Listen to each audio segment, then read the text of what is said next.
LTD Sailing School and Yacht Brokerage. We'll teach you to sail and then help you find the boat of your dreams.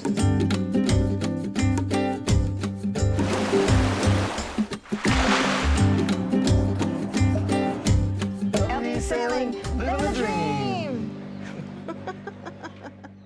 All right, hi, I'm Chris. I'm Crystal. We're from LTD Sailing, Sailing School and Yacht Brokerage. We work brokers with the multi-hull company as well. Today we are on a 1996 Nimble 36.9, small limited production catamaran built in the Netherlands. The owner sailed it across. He bought the boat in the Netherlands, and that's where he's from. Sailed it across to Grenada, and yeah, here we are. Yeah, we're in beautiful Prickly Bay Anchorage. You can hear the waves in the background. You might hear an occasional dinghy go by or an airplane go overhead. So the current owner of this boat, he's owned this boat for about 4 years. Okay. He bought it from the Netherlands. He's from the Netherlands. I asked him a couple of questions. I asked him why he bought the boat. And number one, he bought it because it was from the Netherlands. And the second reason why he bought this boat is because of it's the smallest catamaran in this size. And as soon as you step aboard this boat, you realize that like the cockpit is deep. It's almost 3 feet deep. And you go inside where the saloon is, and it's very open, airy, and breezy in there. Yeah, lots of room in there, very comfortable. The cockpit feels really safe. It's a good open ocean boat. Just feels like you're comfortable and safe in this cockpit for sure. Yeah. Really nice. Another reason why he purchased this boat was because it's easy to sail single-handedly. Everything's within reach. He feels very comfortable sailing it on his own, even though he has a partner sailing with him. Yeah, I think the self-tacking jib is a really nice feature. One of the things I noticed on board is the steering system. It's really simple, it's very accessible, it's right there, it's in your face. So easy, simple systems. Also redundancy, a catamaran, 2 engines, 2 rudders, 2 keels, on and on. But we have the hydraulic steering system at the helm, which is great, but then also back up with the tiller steering back here also. We can disconnect the wheel and steer just with the tiller if we had to, if there was a problem with the system. And the same kind of thing goes with the autopilot system. There's a nice autopilot, regular Garmin autopilot setup, but there's also a tiller pilot that'll just go right on that tiller, and you could use that as a backup. Right now, Crystal, we've got one of our captains out in the middle of the Atlantic on a boat ride down here. He's about 1,000 miles out of St. Thomas right now, and his autopilot just went out, his one and only autopilot. So they're hand steering. Him and his crew are hand steering, doing like 2 hours on, 2 hours off until they get someplace they can fix that. So would be great to have that kind of redundancy on a boat. Does that handle stay on there? You could take it off if you really wanted to. Is it just one, or is there 2? Just one. Okay. I just think about there's 2 engines in there. Yeah, but 2 tillers. We could probably put a tiller on the other side. I'm sure we could. But yeah, we've got 2 steering stations. That's pretty good. Yeah, what else were you going to say about the boat? You want me to tell you the story? The story of how the boat got named? Yeah. Okay, let's hear it. So the guy that bought this boat, he was feeling kind of down. He said he was feeling like an ugly duckling, and he wasn't feeling very good about himself. He bought the boat, and his friend called him up. He's like, "You are not an ugly duckling. You are a swan." And so he took that to heart, and he thought about it. He renamed the boat Swan. And about a week later, his friend called him up again, and he's like, "Hey, you're a swan." He's like, I named my boat Swan. And he's like, "That's right, you did." And he told him, he's like, "Just so you know, this is the last time I'm gonna call you, because I've made an appointment to end my life tomorrow," which is kind of shocking, isn't it? I'm guessing there's more to the story. Maybe hopefully some. He might have some health issues or whatever. But anyway, so the guy said, "This is the last time I'm gonna call you, but I'm gonna still keep in touch. I'm gonna still keep in touch." And he's like, "Okay, I'm sorry to hear that. I love you, brother," and all that type of thing. And then as time went on, he was walking down the road, and a swan crossed in front of him. And so he had to stop for the swan. And he's like, "Huh, that's kind of a sign, isn't it?" And he's like, oh, well, it's just a coincidence. And then when he was on his boat, there's 2 swans that flew over, and you know, swans mate for life. And so there's 2 swans that flew over his boat, and a feather drifted down into the cockpit. So he felt like that was really a sign from his friend. And he says it still gives him goosebumps to tell that story. And it gives me goosebumps too, because that's Pretty powerful stuff. Yeah. That's interesting. Wow. Well, better not change the name of the boat when you buy it. Let's say that. Let's talk about some of the features of the boat. I think, you know, as just thinking about like as the walkthrough on the boat, we talked about the steering system. It's got a nice davit system, small for a small dinghy, but you know, it's a nice little davit system. There's a solar arch back there. It's got a solar panel there. There's more solar up forward. The owner tells me there's 570 watts of solar on board.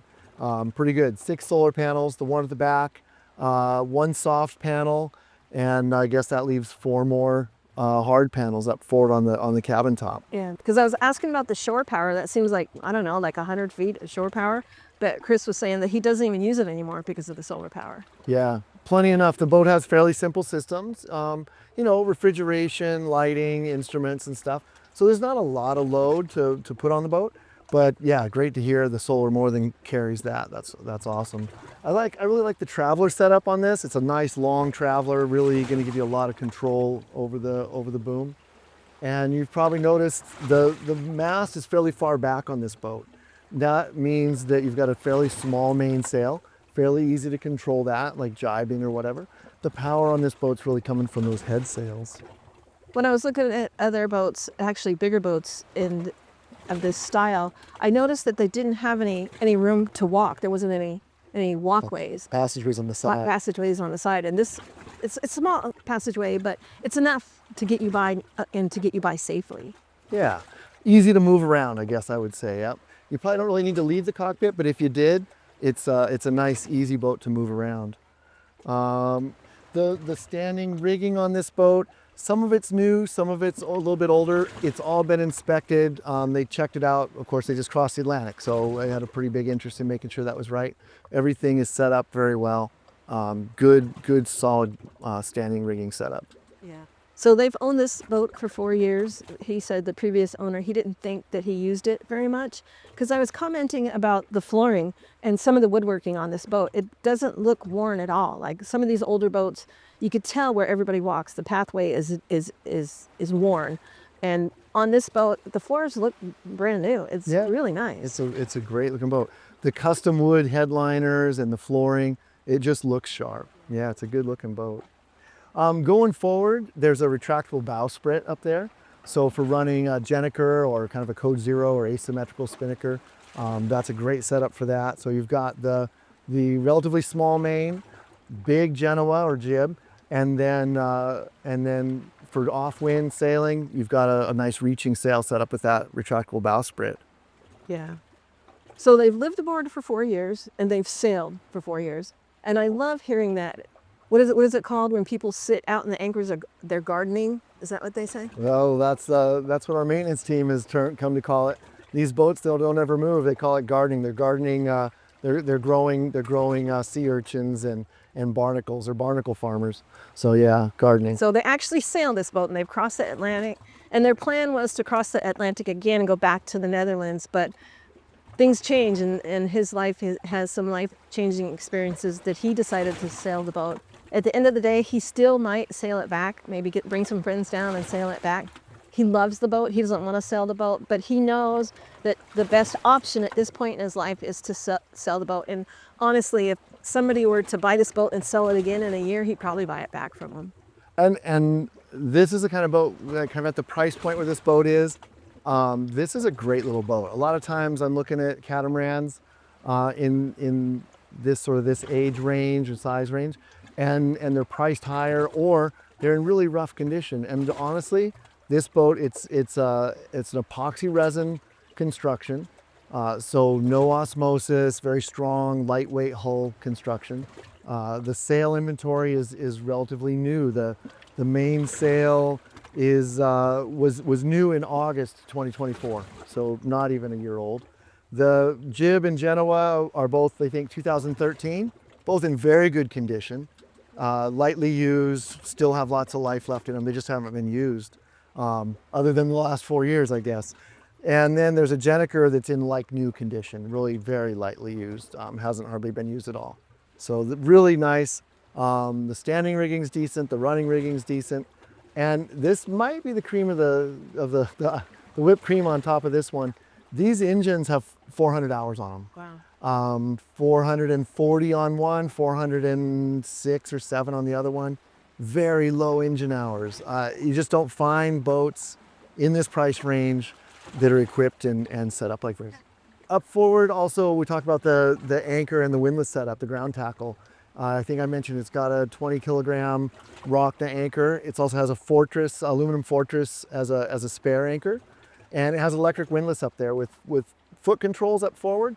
And also, if you're sailing shorthanded, it has the remote control, so you can do it back from back That's here really as well. handy, because I often see people coming into the anchorage and they're running forward and they're running backward if they're single-handing, and anything can happen. But if you have that remote control, you can take care of it very easily. It's just a nice setup. Yeah. Great to be able to do that. Yeah, great, good stuff.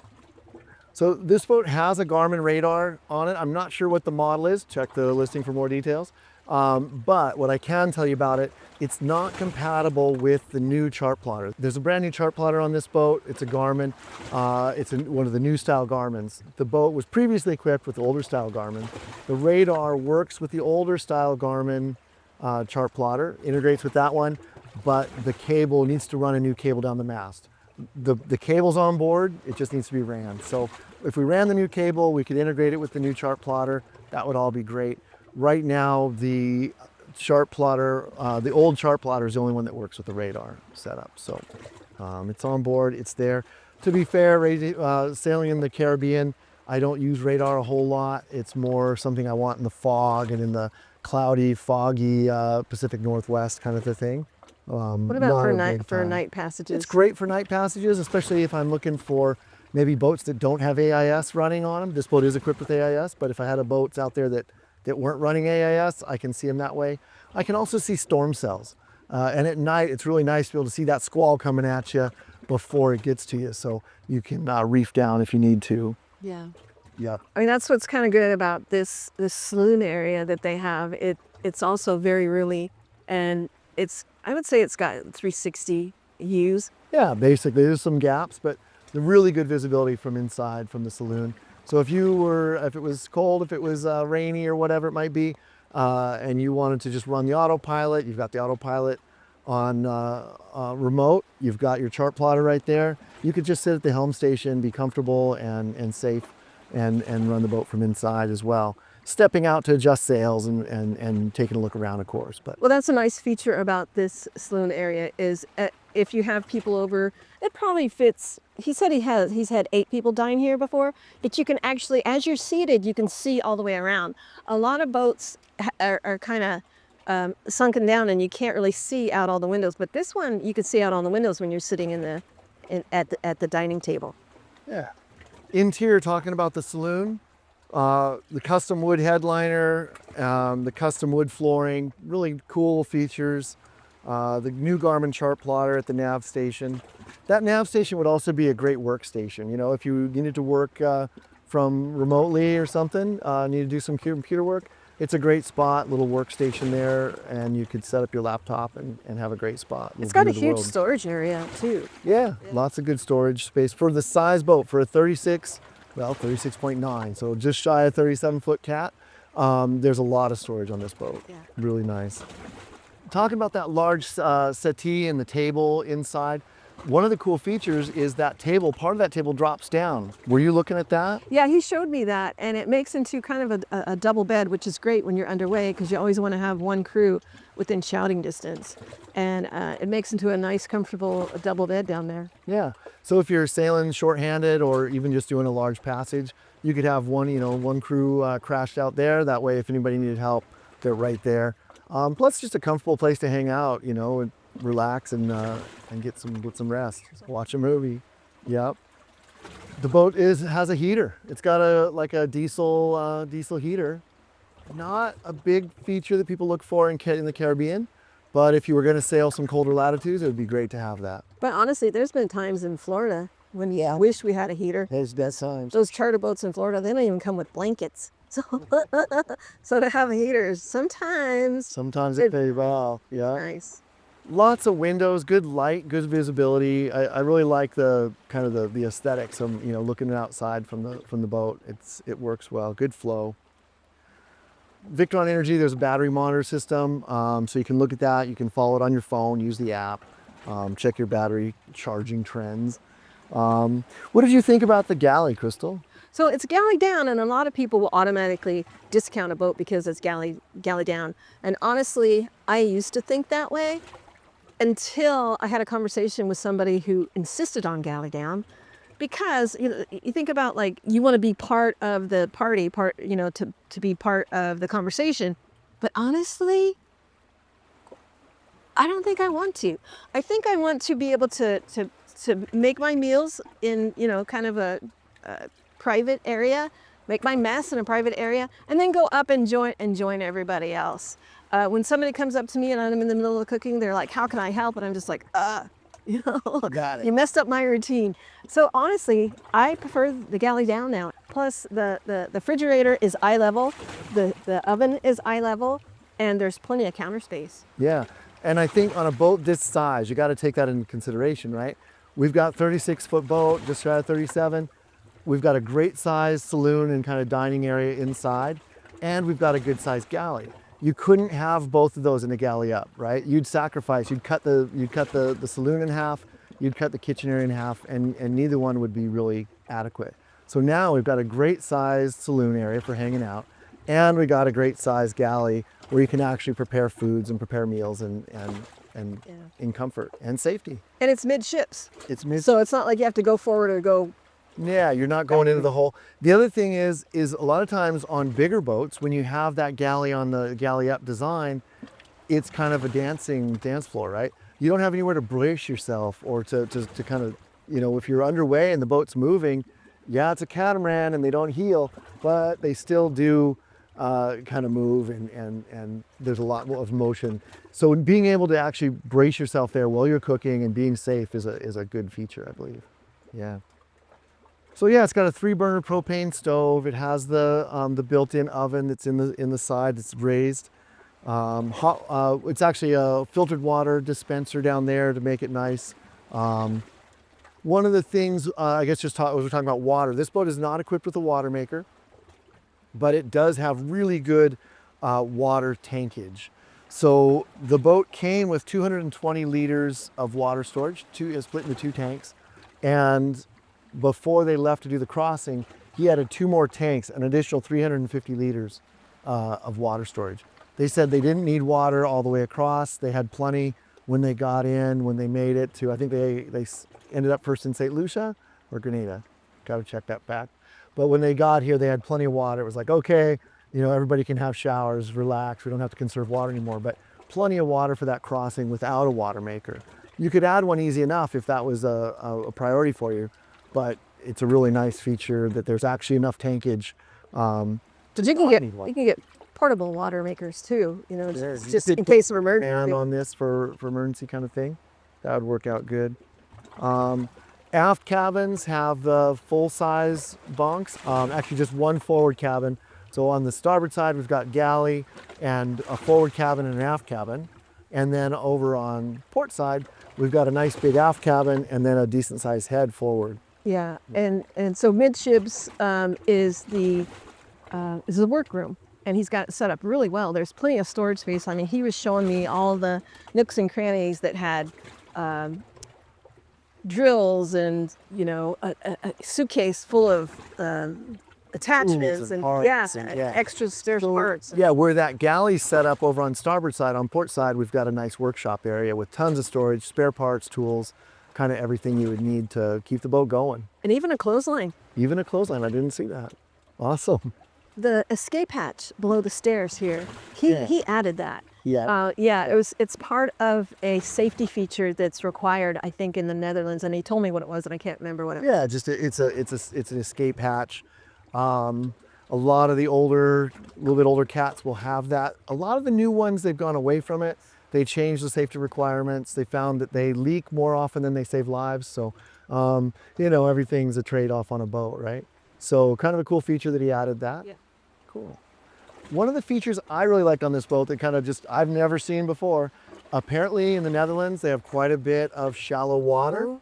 And so right here next to Crystal and I, lashed to the shrouds here, is sort of a, I don't know what you call it, a kedging pole, just sort of a, you can pole your boat along, I guess a little bit like a gondola. Wow. In the canals.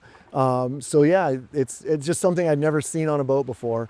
Haven't seen one come equipped with that before. But What's the draft on this boat? draft on this boat is pretty shallow. I think it's just just at 3 feet. Wow. So perfect for Bahamas sailing and apparently kedging. Caribbean, and yeah, kedging your way to the Netherlands.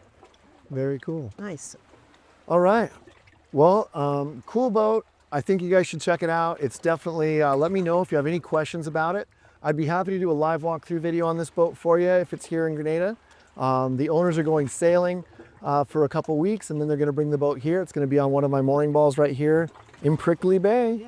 Well, I think for the price point, you really can't beat it. What is the asking price right now? Like 159? It's just under, no, it's just under 150. Just under 150. So if you think about that, the monohulls you would get into at 150 probably likely wouldn't be this spacious or this good of quality build. Yeah. Might not have a lot of these features. So yeah, it compares solid with other with monohulls at the same price range. Why is it priced so low? Well, one, he wants to sell it, but two, it is an off-brand boat. I was not familiar with the Nimble line of catamarans. When I Googled them, I found monohulls there's a Nimble brand of monohulls that came up first. So it's a low production number boat. There's not a lot of them out there, but from what I can see, the boat is really well built and has a good reputation and a lot of great features. Yeah, so if this is in your price point, come and take a look at it and do a walk around with Chris, and don't rule it out. All right. Thanks, you guys. Enjoy. I'm glad you enjoyed the video, and have a great day. Thank you.